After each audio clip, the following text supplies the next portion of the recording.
Ever seen someone enter 25 working hours in a single day? Or even a negative number? In this video, I'll show you how to use Excel data validation to stop impossible entries instantly and keep your reports accurate. Okay, let's jump in.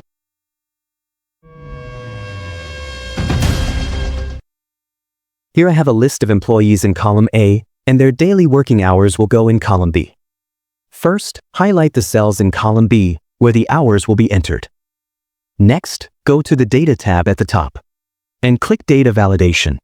A dialog box will appear with different options. In the dialog box, under Allow, select Whole Number. Under Data, choose Between. For minimum, type 0. And for maximum, type 12. This makes sure nobody can enter negative numbers for more than 12 hours in a single day. Finally, click OK. Now let's test it. If I type 8, Excel accepts it. Perfect. But if I type 20, Excel instantly blocks it with an error message. No more unrealistic working hours in your sheet. To make it clearer, go back into Data Validation. Click the Error Alert tab. Write a custom message like, Invalid entry. Please enter working hours between 0 and 12. Now, click the Input Message tab. Type a title like, Enter working hours.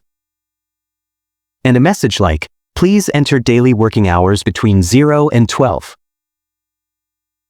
Now, whenever someone clicks on a cell in column B, Excel will show this helpful guide before they even start typing. And if someone types the wrong number, Excel will show this message instead of the default one. And that's how you restrict daily working hours with data validation in Excel. It keeps your HR reports and timesheets clean, consistent, and error-free. Thanks for watching and see you in the next one.